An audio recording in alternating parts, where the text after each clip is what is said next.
Meus irmãos, minhas irmãs, antes de tudo, que a graça e a paz do nosso Senhor Jesus seja cada um de nós hoje, nessa noite, meus queridos. Eu não sei se você já percebeu isso, mas na sua caminhada com fé, você aprende uma coisa e você julga que aprendeu, e depois você vai lá e percebe que precisa reaprender de novo a mesma coisa que você já tinha aprendido. Por que eu estou dizendo isso? Dirigindo para cá, estava chovendo, e aí o carro começou a embaçar. Eu falei, cara, essa noite fria, assim, chovendo. Agora tem YouTube, vai estar lá eu, o Alfredo, e aí minha mãe e minha esposa e só. E eu já passei por isso várias outras vezes. Eu falo assim, hoje não vai ninguém. E aí é o dia que mais vem gente. Aí de repente a gente está aqui e a gente está junto. Que bom que você está aqui, meu irmão, irmã. Que bom que a gente está junto. A gente pode no meio da semana parar, olhar para a palavra de Deus. E, curioso, me veio à mente agora, vocês sabem que eu estou no doutorado e a gente conversa sobre muitas coisas lá. E uma delas, alguns colegas estavam dizendo que já está provado por estudos cada vez mais recentes que mostram que, a despeito da tela parecer ser quase a mesma coisa, o nosso cérebro de fato não consegue ter a mesma experiência de olhando assim, eu no seu rosto e você no meu, do que você na sua casa, olhando para mim na tela e escutando também. Simplesmente a gente foi feito para estar junto. Por mais que seja importante esses meios, e eles são, às vezes pessoas que não podem estar aqui de jeito nenhum acabam sendo beneficiados por esses espaços, né, online. Isso ainda não substitui a gente estar junto. E eu sei que você sabe disso. Tem alguma coisa diferente quando você canta e você escuta a pessoa do seu lado cantando também. Deus está aqui no nosso meio de uma forma diferente. Então, que bom que você não está desistindo do Senhor, da igreja e da gente estar aqui junto. Essa semana, pensando sobre esse texto de hoje, e estudando, e lendo, e relendo, eu tive alguns momentos assim de muito desafio, meus irmãos. Porque talvez você não tenha passado por isso nesse nível, porque na condição de pastor, a gente está sempre caminhando acho que talvez, o que eu posso falar? Como se fossem dois patins, e você precisa dos dois para estar funcionando, para ir em frente, né? O primeiro, a gente precisa ouvir o Senhor, sempre. Não dá para ser pastor sem ouvir o Senhor. Mas ao mesmo tempo a gente precisa ouvir também as pessoas, a gente precisa ouvir o mundo. John Stott, né, tem um livro famosíssimo, O Espírito Ouça o Mundo. Porque, meus irmãos, se a gente tem uma prática de análise da Bíblia que está dissociada da vida concreta das pessoas, a gente vai estar falando de uma teologia que é morta, assim, que não serve para nada. E, irmãos, a teologia precisa servir para alguma coisa. Ela precisa servir para você chegar mais perto de Deus e você navegar por esse mundo amando mais o Senhor e por isso, essa palavra talvez seja ruim, mas performando no mundo a partir do seu amor por Jesus. Então eu estava pensando sobre o que a gente vai falar e eu fui muito tocado, assim, porque é difícil, irmãos, olhar esses últimos momentos da vida de Jesus traz consigo grandes dificuldades para nós. Por quê? Uma das coisas mais importantes e desafiadoras para todos nós é conseguir ancorar nossa existência numa explicação da realidade que seja coerente. E assim, parece uma coisa super complexa, mas na verdade é muito simples. O que eu quero dizer é, a vida por si só já é desafiadora demais. Acontecem coisas conosco que mostram que a vida é difícil. Contudo, a vida é muito mais difícil quando a nossa experiência da vida ela não está preenchida de sentido. Ou seja, se você não consegue ancorar a sua vida numa explicação que torne o mundo concreto para você, a vida se torna assim, impossível, muito difícil. E para isso a gente desenvolve várias estruturas, né, e várias instituições que nos ajudam a navegar no mundo ancorados nisso, né? O que eu quero dizer? Você precisa, para poder seguir em frente, ter uma realidade que é estruturada. Porque se ela não é, você está perdido no mundo e sobra desespero, angústia e desolação. Deixa eu tornar isso mais claro para você. Dentre todos os expedientes com os quais a gente precisa lidar no dia a dia, enxergar a ordem, talvez um dos principais seja a justiça. O conceito de justiça. A gente foi criado, e isso é absolutamente incrível, no meu coração e no seu coração existe uma ânsia profunda por justiça. A gente precisa que essa fome que a gente tem por justiça seja satisfeita para que o mundo faça sentido e para que a gente continue indo em frente. A gente precisa de um mundo justo. A gente precisa de um mundo que é preenchido por justiça. E aí a gente precisa ver a justiça concretamente diante de nós. A gente precisa ver, de fato, a materialização da justiça. E o que eu estou querendo dizer com isso? Você e eu, a gente precisa viver num mundo que homens e mulheres recebam a paga pelos seus atos. Se você faz uma coisa muito positiva, se você faz algo que coopera para que o mundo seja melhor, é justo que você receba honrarias e benefícios por causa disso. Também, se você se comporta no contrário mal, você precisa receber punição. A gente precisa disso, porque senão o mundo começa a não fazer sentido. E aí piora muito a nossa experiência, né? A gente precisa disso. Mas você concorda comigo que não é isso que a gente tem. A gente vive num mundo que é injusto. E quando a gente percebe isso, é muito doloroso. E aí, deixa eu tentar trazer uma pergunta. Eu cursei... mas eu sou bem maluco, tá? Eu fiz 4 semestres de Direito antes de ir para o seminário. Eu estava no curso de Direito, larguei para ir para o seminário. E aí, então eu peguei a propedêutica toda, né? Toda a discussão sobre filosofia do direito eu participei, pelo menos na UFRN. E aí eu lembro demais de uma aula que um professor fez uma pergunta que não tinha me ocorrido ainda, mas que hoje eu acho ela claríssima. E eu faço para que você responda mesmo, em voz alta. O que é pior? Se a gente vive num mundo injusto, o que é pior? Uma pessoa que é culpada e não recebe a punição, ou uma pessoa que é inocente e que recebe a punição? O que é pior? Por que todo mundo concorda com isso? Porque não é óbvio, não é óbvio. São duas falhas na justiça. Uma pessoa cometeu algo e não vai ser punida. A outra pessoa não cometeu e vai ser punida. São duas falhas. Mas a gente intuitivamente, a gente sente que uma pessoa que não cometeu alguma coisa e sofre a punição é muito pior do que uma pessoa que de fato cometeu e não. Enfim. A gente vai estar hoje diante de um tribunal, irmãos. O nosso coração vibra, e quando eu falo vibra é que se você é tocado por essa história, você começa a perceber isso tudo a partir do relato. A gente vai estar nessa audiência, a gente vai estar num tribunal. E essa vai ser uma encenação terrível, dominada pelo pecado. O que eu quero dizer para você, que talvez você nunca tenha pensado nisso, nesse nível é, hoje a gente literalmente vai ver os homens julgando Deus. Nesse tribunal, Deus está no banco dos réus, e os homens vão proferir uma sentença. Então, o nosso drama todo, toda a humanidade está envolvida nessa cena. Mateus capítulo 26, versículo 57 em diante.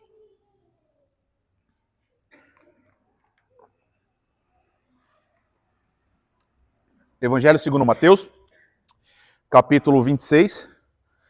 A gente vai ler do versículo 57 em diante.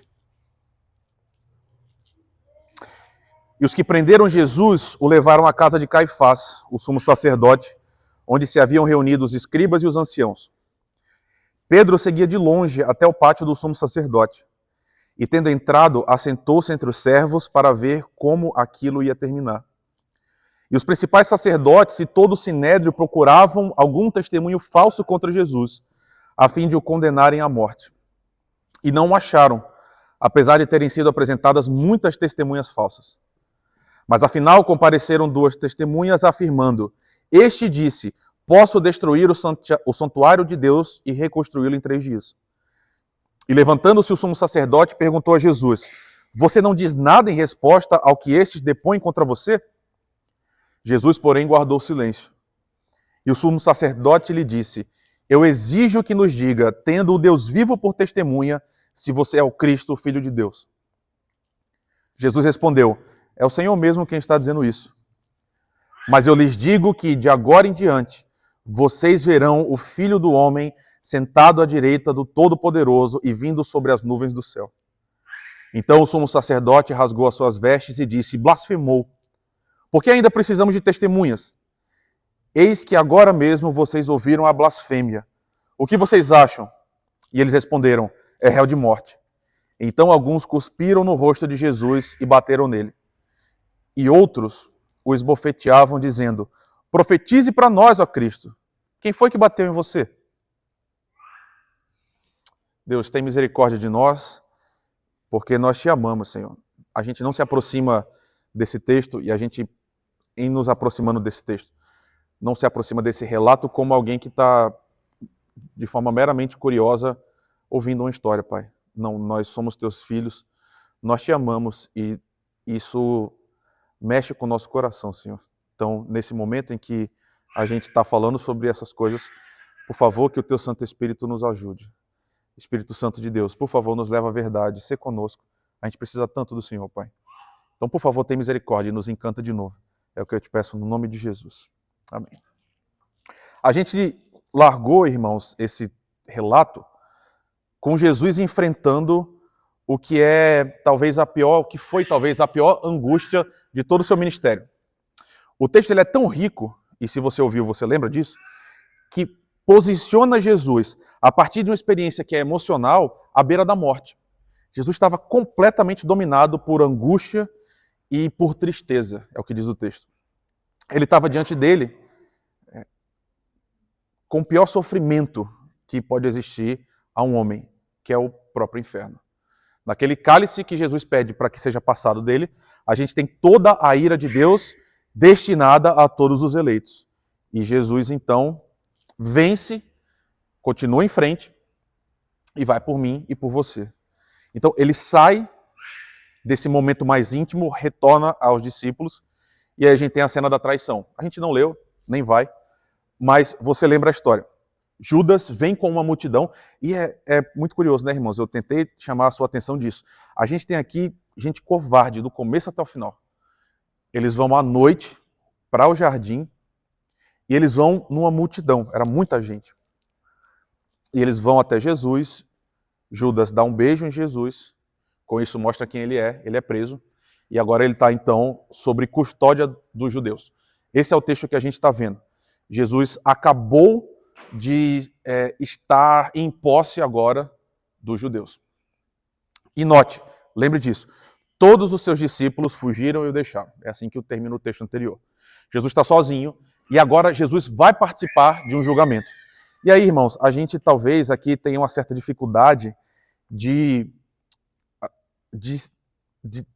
entender direito essa história no plano experiencial. Porque eu não conheço todos vocês, mas eu não sei se você já passou por um julgamento. E aqui a gente tem um julgamento penal, né? A gente não está na esfera civil, nem na esfera, sei lá, qualquer outra que seja.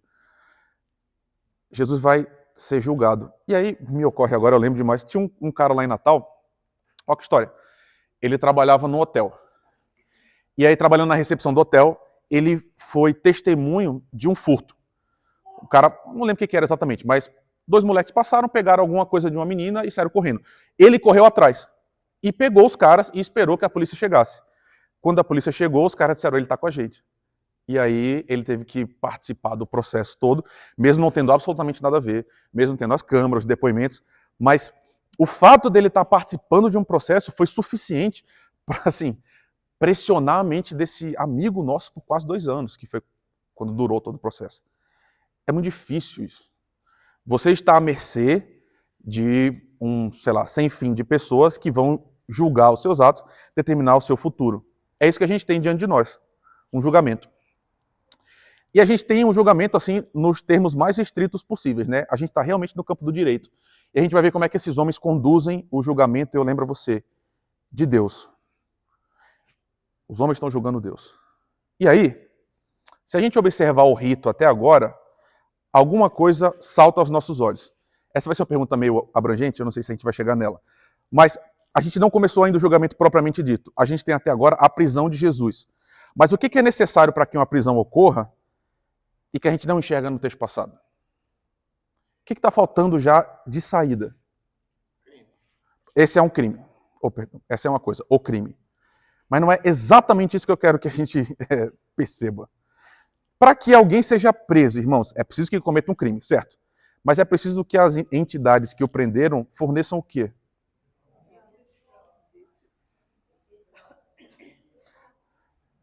Eu sabia que ia ser difícil mesmo, né? Eu acho que eu estou fazendo a pergunta errada. Mas está no meio de todo mundo do que a gente está falando.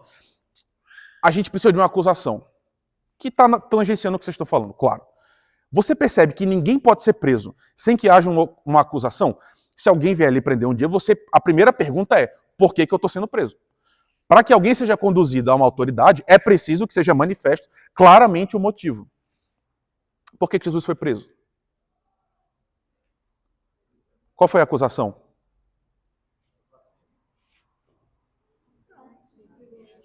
Nenhuma. Jesus não tem nenhuma acusação.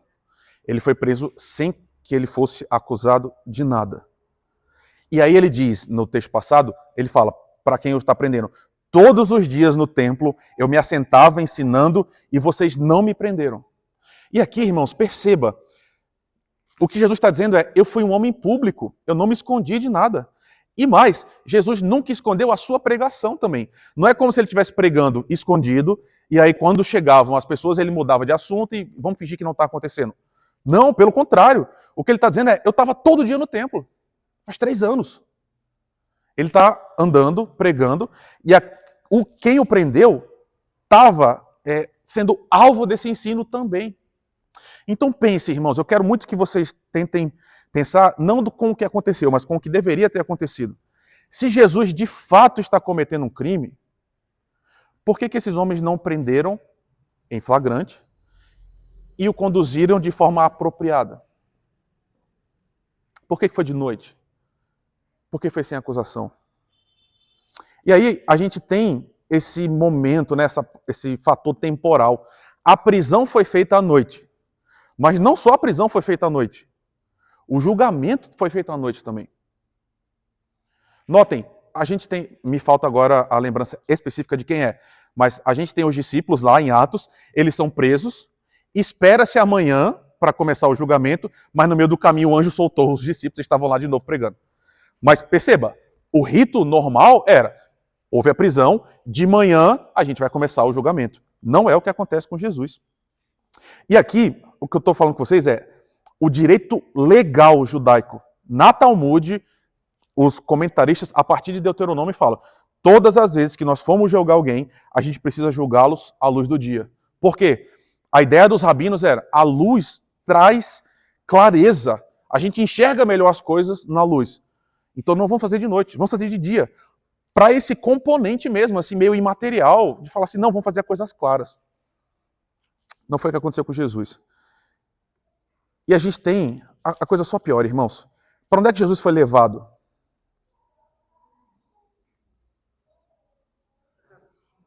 Ele foi levado para a casa de uma pessoa. Jesus foi levado para a casa do sumo sacerdote. Jesus não está num tribunal, e aqui o que eu quero dizer é num local específico, certo? Jesus não está num fórum. Jesus foi levado para a casa do sumo sacerdote. Repito, onde não se podia ter um julgamento. E eu sei que você intui isso. Quando você está no local específico, porque, irmãos, você precisa pensar sobre isso, certo? Agora, se você for alvo de um julgamento, você precisa que sejam resguardados os seus direitos para que a justiça se faça. Você precisa estar num local, mil aspas, neutro, sendo julgado por pessoas neutras a partir de um exame desapaixonado sobre tudo. Não é o que está acontecendo. Esses homens levam Jesus para dentro da casa do sumo sacerdote de madrugada. E é lá que vai ocorrer o julgamento. E quem está lá são escribas e os anciãos, é o que diz o texto. Não fica tão claro em Mateus, mas a partir do evangelho de Lucas, especialmente, a gente entende que vão ter pelo menos 2 julgamentos. Nesse primeiro aqui, não está todo mundo. O que é sinédrio?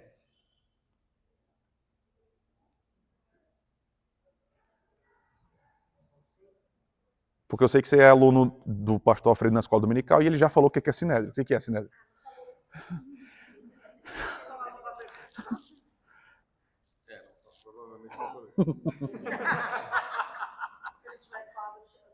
Irmãos, sinédrio é um conselho composto por 71 dos judeus. 71 dos principais dos judeus. E ele é tão assim distinto que para você ser membro do sinédrio, você precisa preencher um sem fim de categorias, dentre as quais você precisa ser poliglota. Olha que coisa, né? E aí o fato não está ligado a você mostrar uma destreza intelectual. É para que você pudesse ouvir testemunhos diferentes. Então você precisava falar grego, hebraico, às vezes latim, aramaico, para que, em as testemunhas vindo, você poder escutar e entender o que elas estão falando. Então, o que eu quero mostrar é um corpo de pessoas que foram escolhidas cuidadosamente para estar lá. Porque eles representam a justiça de Deus sendo aplicada nos casos concretos. O Sinédrio tem 70 pessoas. Qual é o problema aqui? Nem todo o sinédrio está reunido nesse momento, irmãos. Você está entendendo o que está acontecendo? Jesus vai sofrer o tribunal e está lá só uma parte do sinédrio. Não estão 71. O que eu quero mostrar para você é que tudo até aqui mostra um erro talvez formal, né? A composição até agora do tribunal está equivocada. Mas a gente vai partir agora para um outro nível de erro. O erro agora é de conteúdo. Por quê? O texto diz que os principais sacerdotes e todo o sinédrio procuravam algum testemunho falso contra Jesus. E eu quero que você me diga qual é o problema desse texto. Não é que o testemunho é falso. Esse é um erro e a gente já sabe. Mas o que esse texto aqui está mostrando para a gente de errado num nível assim assustador? Por quê? Por que não? Não, Luquinhas, não é isso. É por aí, mas não é isso. Também. Mas ainda assim, eu acho que tem uma coisa anterior para nós, que é importante a gente perceber aqui. Demais.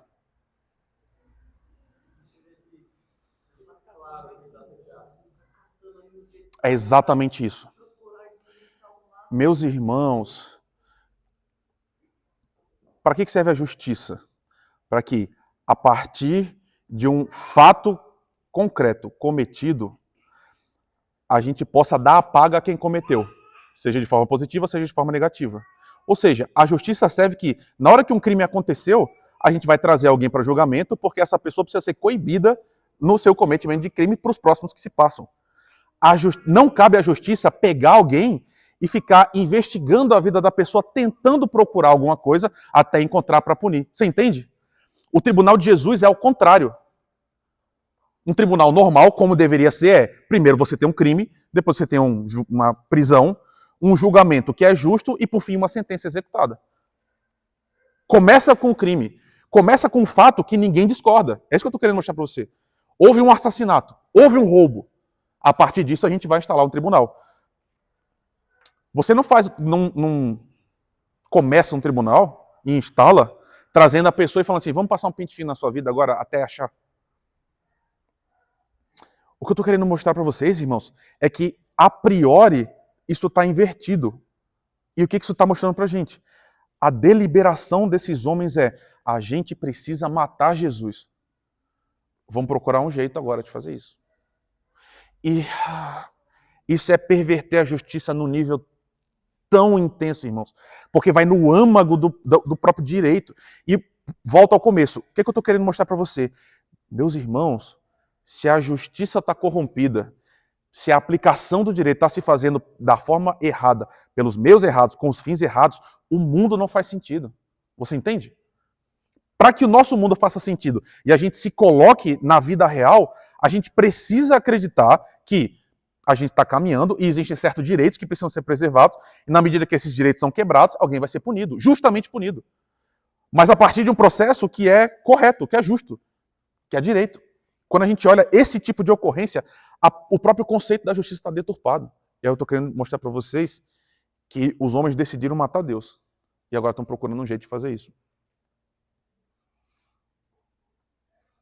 E aqui tem uma coisa que eu acho também importante de falar. Você percebe que o princípio da justiça é a gente só vai aplicar uma sanção na última instância? O que eu quero dizer? Se você cometer qualquer coisa, em tese, a gente, como Estado, vai aplicar para você as penas mais brandas possíveis.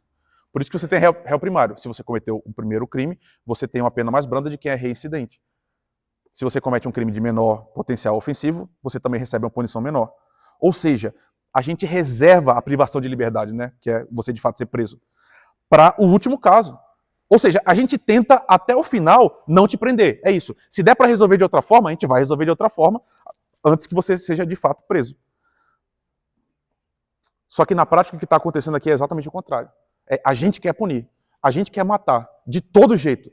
Vamos ter que achar uma forma. E aí qual é o problema? Eles estão trazendo muitas testemunhas, mas você, que conhece muito sobre direito judaico, sabe, inclusive a partir do Pentateuco, que, assim, irmãos, Deus é absolutamente maravilhoso. Quando ele entrega a lei para o povo, qual é a ideia? Se você ainda acha que a lei serve para amarrar as pessoas e privá-las de viver uma vida boa, você não entendeu nada da Bíblia. Deus entrega a lei e fala assim, vivam dessa forma, que essa é a melhor forma que vocês podem viver. Se vocês viverem dessa forma, vocês vão ser verdadeiramente livres. Para que alguém fosse condenado, no que tange as testemunhas, o que precisava acontecer?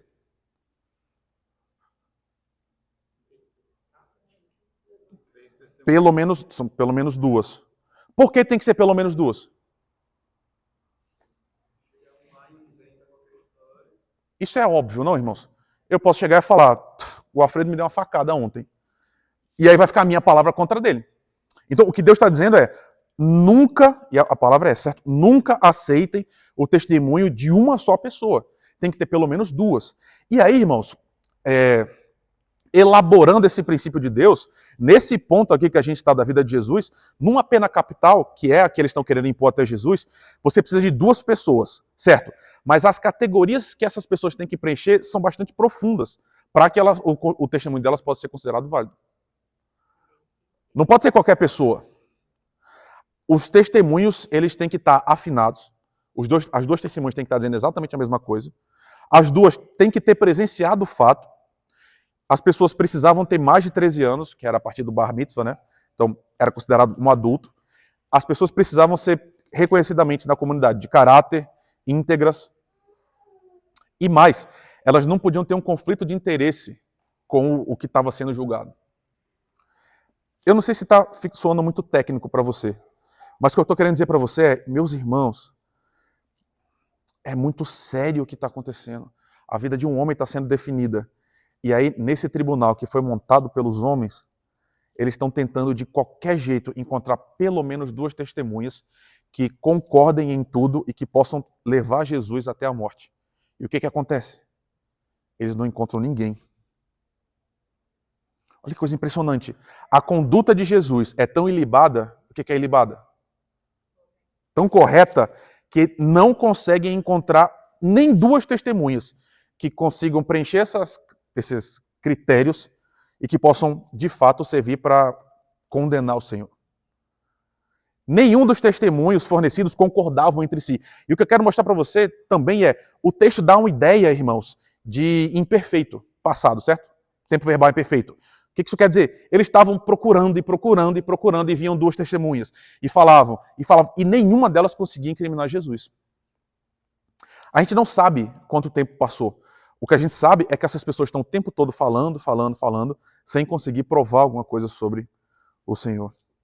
Até que surge duas que falam uma coisa diferente, né? Afinal, compareceram duas afirmando, este disse, posso destruir o santuário de Deus e reconstruí-lo em 3 dias. Qual é a acusação sobre Jesus? Jesus disse que ele podia destruir o templo e que ele mesmo ia reconstruir em 3 dias. Jesus disse isso, irmãos? Disse? O que Jesus disse? Quase isso. Ainda não é isso, exatamente. Jesus não disse isso. Hã? Esse é outro tema, não é esse. Tati, pode parecer próximo, mas é completamente diferente do que Jesus falou. Eles estão dizendo que Jesus falou, eu vou destruir o templo e vou reconstruir em 3 dias. Ele não falou isso. O que Jesus disse? Destruam o templo. Ele diz, na verdade, destruam este templo e eu vou reconstruí-lo em 3 dias. Ele está dizendo, se vocês destruírem o templo, eu vou reconstruir em 3 dias. E o texto diz, ele não estava falando sobre o templo. Ele estava falando sobre ele mesmo. Então percebam, no ápice que a gente chega, porque aqui, note, Mateus destacou para a gente esse ponto. O que esses homens estão fazendo de forma absolutamente ardilosa? Eles pegam a palavra de Jesus e mudam um pouquinho para fazer com que Jesus fosse considerado digno de morte. Mas, ainda nessa condição, não apareceu nada na conduta de Jesus que o fizesse merecer a pena capital, irmãos. Nem tentando desfazer as palavras de Jesus, esses homens conseguem. E tem outro problema enorme aqui. em nenhum momento a gente vê a defesa de Jesus. Quem estava aqui para falar a favor de Jesus, irmãos? Ninguém. Jesus está sozinho. Você entende como esses homens deturparam todo o processo?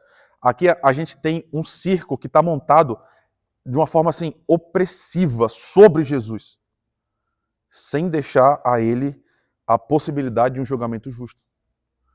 E o que o texto diz que é absolutamente impressionante. E aqui você precisa lembrar, irmãos, se fosse você, provavelmente você ia estar morrendo do coração nesse momento. Qualquer um de nós estaria. E o texto diz que Jesus fica em silêncio o tempo todo. Jesus não rebate nenhuma das acusações.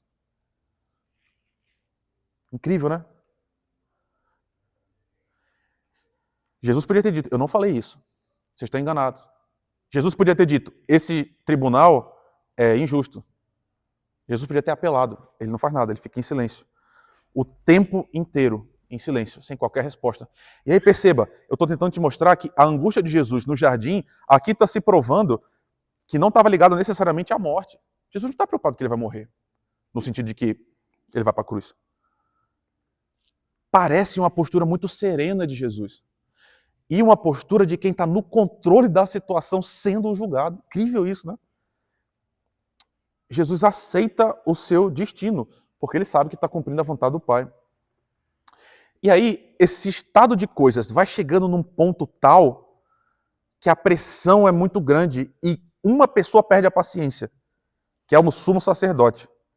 E aí, versículo 62, o texto diz, levantando-se o sumo sacerdote, perguntou a Jesus, você não diz nada em resposta ao que esses depõem contra você? Curioso, né? Esse homem se levanta. Então, perceba, o sumo sacerdote saindo dessa posição de o juiz principal, note, o sumo sacerdote nunca fala. Ele não pode falar.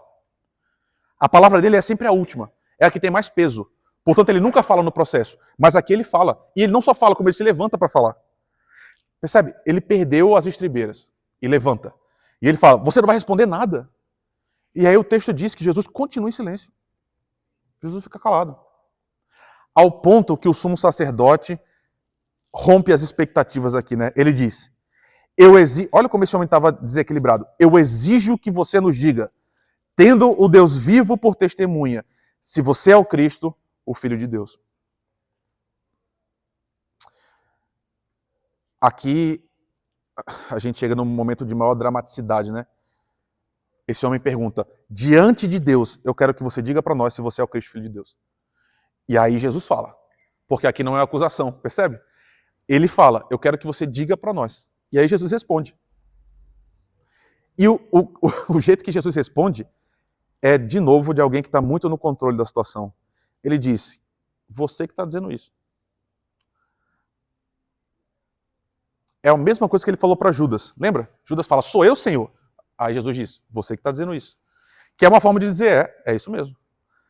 Mas Jesus não para aqui. O que Jesus diz em sequência é assustador. Ele diz, eu lhe digo...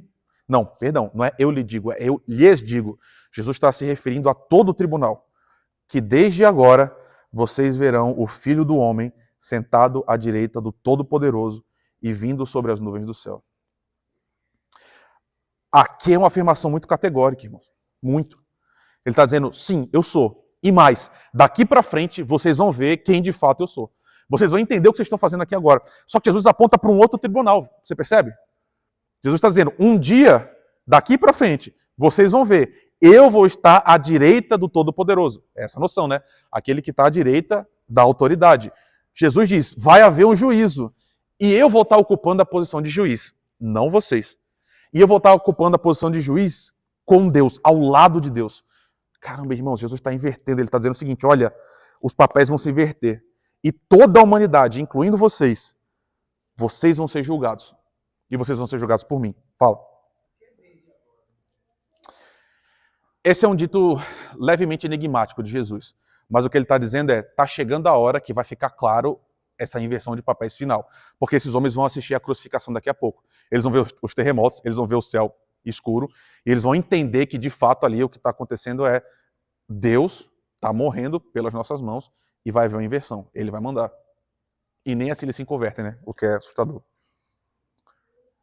Mas, para além de qualquer um dos crimes, o que Jesus está dizendo agora é muito mais forte, muito mais contundente. Só que o que eu quero dizer é, esses homens estão chegando e falando assim, Jesus fez isso, Jesus fez aquilo, e nada se sustentava. Mas essa última declaração de Jesus, ela rompe todos os limites do aceitável para aquele tribunal. E o que acontece, mais uma vez, é assustador. O sumo sacerdote rasgou as suas vestes e disse, blasfemou. Por que ainda precisamos de testemunhas? Eis que agora mesmo vocês ouviram a blasfêmia. O que vocês acham? E aí eles respondem, ele é réu de morte. Eu acho que você não sabe, mas o que está acontecendo aqui, de novo, é uma quebra da lei. O sumo sacerdote não pode rasgar as vestes. A lei com relação ao sumo sacerdote, ela é muito hermética. Ele não pode balançar os cabelos, né, no sentido de, se alguém está em luto, ele não pode assumir uma postura de luto também. O sumo sacerdote não pode. O que os judeus podiam fazer, ele não podia, inclusive rasgar suas próprias vestes.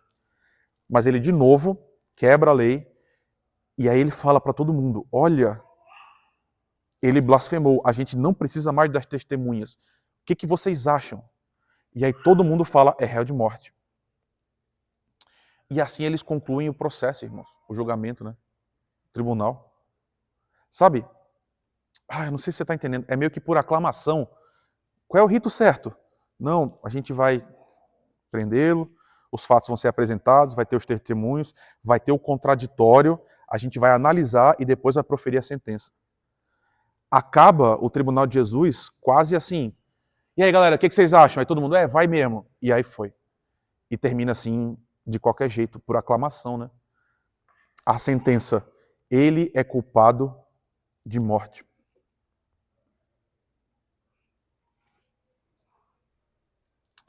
E aqui, meus irmãos, eu preciso, aqui talvez a gente possa brigar, né? Mas eu preciso que você me ajude. Num julgamento justo, o que acontece agora? Só presuma, mesmo dizendo que tudo que passou para trás não foi justo. Tá, mas supondo que ainda assim eles cometeram um erro e daqui para frente, num tribunal que é minimamente justo, o que há de se fazer com Jesus? Por quê? Porque agora vai ser justo. Uhum. Então a gente vai retirar as acusações. Tá. Não, eu me expressei mal. Vamos dizer que eles, de fato, vão sentenciar a pessoa à morte. Ele vai morrer. O que se faz daqui para frente? Agora vai ser justo. Uhum. Depois do julgamento. Tá, o cara tem que matá-lo, certo? Mas o que eu quero dizer para vocês, irmãos, é o seguinte. Jesus foi considerado digno de morrer. Só que no mundo de justiça, em que a justiça ela é tida no local que ela deve ocupar na sociedade, a pessoa ela é reclusa até o momento em que a pena vai ser imposta. É isso. O que esses homens fazem com Jesus? Então, olha o que o texto diz. Então, alguns cuspiram no rosto de Jesus e bateram nele. E outros o esbofeteavam, dizendo, profetize para nós, ó Cristo. Quem foi que bateu em você? Sabe, irmãos, aqui é uma coisa que você sendo cristão, que me perdoe, mas você sendo cristão no Brasil, você tem que ser diferente. Você não pode estar contaminado como essa desgraça desse país está. Que é, a gente não fica feliz aplicando a lei. E aqui eu preciso corrigir. Se a gente tem um assassino de bebê, um estuprador em série, e ele é condenado, a gente fica feliz pela aplicação da justiça, porque o mal foi interrompido. Isso é uma coisa. Outra coisa é a gente fazer desse processo um espetáculo de sadismo. Sabe aquelas páginas do Twitter que é só de ladrão sendo morto? E aí o post é assim, mais um CPF cancelado. E as pessoas estão vibrando com aquilo. Cara, isso é literalmente infernal. Isso vem do inferno. Não é assim que é para ser. Porque a pessoa muito mais justa... Porque qual é a operação mental? Eu sou um cidadão de bem. Estou vendo um ladrão morrendo, sendo morto.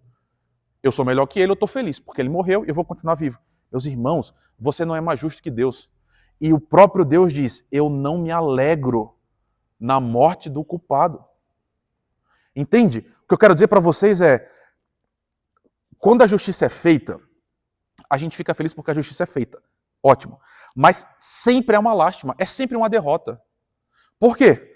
Porque um dos nossos, humano, ele optou pelo mal. E optando pelo mal, ele chegou até as últimas consequências. Então, quando a gente tem alguém que foi condenado, nós, como cristãos, qual é a postura que se espera de nós? A gente lamenta porque um da nossa raça se perdeu de novo. Toda prisão é desgraça, irmãos. E eu espero que você me entenda com o mínimo de inteligência. Eu não estou dizendo que então vamos abrir as cadeias e jogar todo mundo fora. É claro que não. É claro que não. Eu quero que pessoas que produzem e praticam mal sejam punidas no rigor da lei. O maior rigor possível. Mas isso não me faz feliz porque elas estão nessa condição. Não é porque alguém está preso ou cometeu um crime que eu acho interessante esse cara apanhar até sair sangue. E com isso eu quero dizer o seguinte, né, de soco. Tá ligado que você pega uma barra de ferro e começa a bater nas costas de uma pessoa até que saia sangue da pele? E você acha isso positivo? Irmão, que mundo é esse? Que cristianismo é esse? Cadê Jesus na sua vida? E o que a gente está vendo aqui é isso. Por que eu estou assim tão tocado? A gente está indo para o fim, certo? Irmãos, quem é que está fazendo isso daqui? Quem é que está operando esse tribunal e quem é que está operando agora a punição para Jesus? São os melhores que a gente tem do povo. Você entende? Esses são os responsáveis por trazer Deus ao povo, nesse sentido assim, metafórico, né? Eles são os representantes de Deus.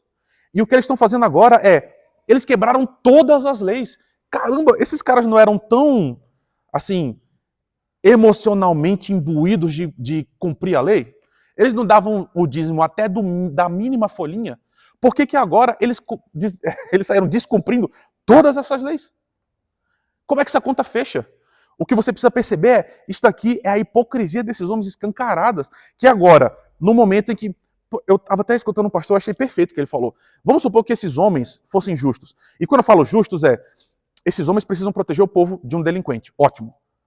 Se eles identificaram um delinquente em Jesus, e agora chegou a hora de Jesus morrer, de duas umas. Ou eles olham e falam assim, meu Deus, esse homem é lunático, ele é perturbado. Ele está dizendo que ele é Deus, e é claro que ele não é Deus. Então ele sofre de uma condição mental. Você lastima. Do contrário, ele é um potencial criminoso. A gente prende, vai morrer, mas a gente lastima também. Porque era melhor o quê? Que ele não fosse assim. O que esses homens fazem? Eles começam a bater em Jesus. E por que cuspir? Por que um ser humano cospe no rosto de outro? O que está sendo comunicado com isso? É esse escárnio, irmãos. Sabe, eles bateram tanto no Senhor, no nosso Senhor. Eles bateram tanto no nosso Jesus, que Isaías capítulo 53 diz que ele ficou desfigurado. A gente não conseguia identificar nele a humanidade porque ele apanhou de todas as formas possíveis. Depois do julgamento ter acabado, ele não demonstrou resistência. Jesus estava lá, ele ficou calado. E mesmo assim, quando acabou, foi isso que fizeram. É esse prazer em humilhar, sabe? Desfazer de outro ser humano. Eu acho que é a malignidade na sua forma mais vil, assim, de ter prazer em assistir a dor de outra pessoa. Tanto que vai piorar daqui para frente, né? E note, eles podiam ter só batido em Jesus. Já seria muito ruim. Mas eles começam a humilhar Jesus naquilo que Jesus disse que era. Que é, você não é Cristo, então diz pra gente, profetiza agora. Vendar um homem e bater nesse homem com o olho vendado? Que tipo de covardia é essa? Então, assim, irmãos, a gente tem aqui um dos maiores ensinamentos desse texto, que eu acho que a gente tem que ter muito cuidado, irmãos, porque esses homens são os homens responsáveis pela espiritualidade de Israel. Eles eram os pastores. Eles eram os presbíteros. Eles eram os presidentes do Supremo Concílio, a executiva nacional. Eles são os representantes do povo, os escolhidos de Deus que querem promover a justiça. E aí o que eles fazem? Eles abandonam a lei completamente, com o objetivo que eles mesmos estabeleceram no início, que é matar Jesus. E sabe o que me deixa doente? Porque até hoje é do mesmíssimo jeito. Uma boa parte nesse país, de novo, a gente está na quinta-feira, levanta a mão e diz que eu estou errado. Eu não vou ficar com raiva de você. Mas até hoje, a boa parte da alta cúpula dos os nossos grandes representantes, elegem algum fim a priori e aí sai atropelando a lei toda para atingir esse fim. Seja ele ficar rico, ter mais influência, qualquer que seja. Sabe o que eu estou querendo dizer para você aqui não existia nesses homens uma preocupação genuína de dizer, a gente precisa restabelecer a justiça. Como é que a gente faz isso da melhor forma? Não, eles disseram, Jesus incomoda a gente. Jesus atrapalha a gente. O que a gente faz? Vamos matar ele. Como? A gente dá um jeito. E sabe, o que é assustador, porque isso aqui é uma cena grotesca do próprio pecado humano invadindo a vida, né? Isso continua sendo hoje, irmãos. Jesus continua atrapalhando muito pastor hoje. Jesus atrapalha. Por quê? Porque para o plano desses homens e de algumas mulheres, o verdadeiro Jesus é um entrave. Porque as coisas que Jesus fala não está afinado com o projeto de poder. As coisas que Jesus pede não está afinado com o projeto de riqueza pessoal. O que esses homens fazem? Vamos tirar Jesus da frente. E eles continuam tirando Jesus da frente até hoje. Então perceba, note, você é chamado a enxergar isso aqui, meu irmão, minha irmã. Daqui a um mês, não é isso? Um pouquinho mais de um mês, você vai votar para pastor dessa igreja. Quando acabar essa eleição, você vai votar depois para presbítero. Quando acabar os mandatos. Caramba, você não pode participar desse circo, sabe? De reconduzir homens que notoriamente estão indo contra a palavra revelada de Deus. E talvez você conheça gente assim. Você tem que dar graças a Deus, porque, e aí eu posso dizer, meu coração sem medo de errar, eu conheço o Alfredo há muito tempo. Eu conheci o Alfredo quando ele não era pastor. E eu sei que o Alfredo ama a igreja do Senhor e ama o Senhor. Vai errar? Vai, como todo mundo erra. Mas eu sei do que ele tem no coração. Mas eu sei que você também já conviveu com homens que não eram assim. Então, pelo amor de Deus, você é presbiteriano, abra o seu olho, você tem a obrigação de analisar minha própria vida. E aí, com isso eu não estou dizendo se você acha minha roupa bonita ou não, certo? Você tem que olhar e falar, cara, os homens que estão me guiando, eles estão cooperando para que a justiça seja feita? Isso tem que estar no horizonte, irmãos. E aí, eu quero mostrar para você que, assim, o jeito que eu estou falando está colocando como se tem os homens maus e tem a gente. Mas, no fim, o Sinédrio está representando a mim e a você. Porque no Gênesis, quando a gente pecou e a gente caiu, qual era o nosso desejo? Eu não quero ninguém mandando em mim. Eu quero eu mesmo mandar em mim mesmo. Como é que a gente faz isso? A gente mata Deus. E foi exatamente o que esses homens decidiram fazer. Deus está atrapalhando o nosso plano. Deus está atrapalhando a minha vida. Vamos matar Deus. E mataram Deus de novo. Percebe? Que loucura é essa? Esse drama macabro está sendo repetido aqui. A injustiça está matando Deus. Os homens matam Deus. Vez após vez, irmãos. E de novo, né? A partir de um tribunal completamente injusto. Mas tem outro ensinamento aqui, e é com ele que eu quero terminar. Não quero tomar muito seu tempo. Mas Jesus Cristo sofreu injustiça. Você viu aqui comigo. E aí eu quero voltar com você para o início. A gente tem diante de nós a pior coisa que pode acontecer dentro desse cenário, que é um inocente sendo condenado. Ele não merecia passar por nada disso. Jesus estava muito bem sendo quem ele era. Ele estava com o Pai. Na eternidade, o Pai, o Filho e o Espírito se bastavam em plena alegria. Ele não precisava passar por nada disso.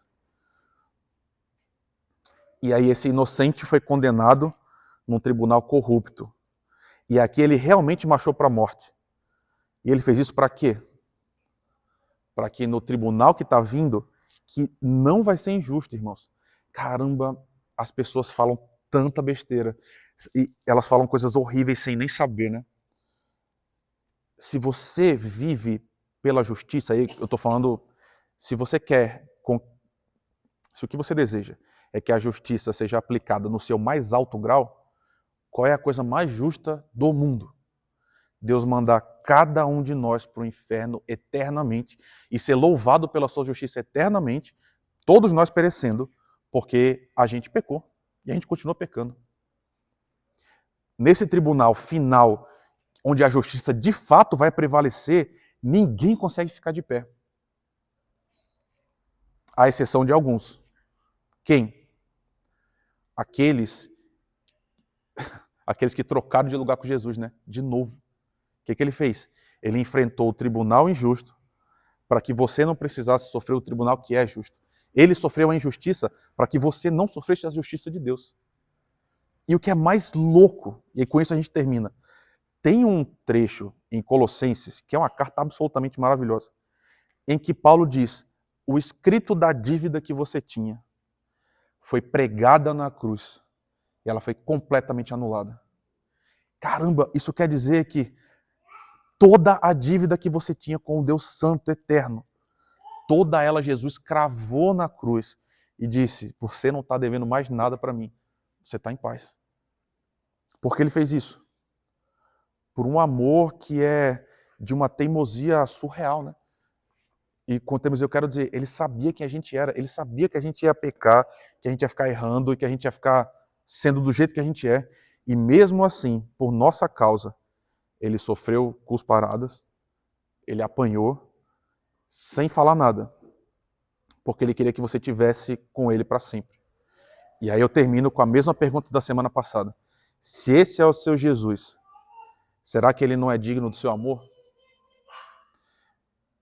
O que faz com que você retenha qualquer tipo de amor que você pudesse dar a ele?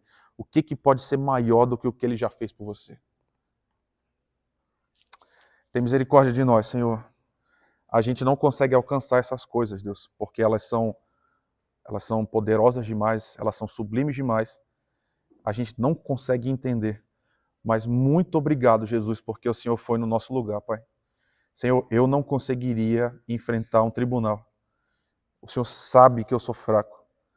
E o Senhor foi forte por mim. E foi no meu lugar. E hoje eu estou em paz com o Senhor por causa do teu sacrifício. E assim é com cada um dos meus irmãos que também confiam no Senhor, Pai. Nos livra de um cristianismo que é vazio, Senhor. Nos livra de sermos só presbiterianos reformados que conhecem doutrina, mas faz com que a gente seja um povo que ama o Senhor de verdade, que tem o Senhor como a coisa mais importante do universo inteiro e que a gente coloque toda a nossa vida na tua mão, Senhor, e que o Senhor faça conosco aquilo que o Senhor desejar, porque o Senhor é mais inteligente, o Senhor é mais profundo, o Senhor vê mais, o Senhor sabe mais do que nós, Pai. Nos ajuda a confiar no Senhor, porque se o Senhor fez isso tudo por nós, toda a nossa vida agora merece estar nas tuas mãos, Pai. Muito obrigado por esse amor e nos faz viver a partir dele, Senhor. É o que eu te peço no nome de Jesus. Amém.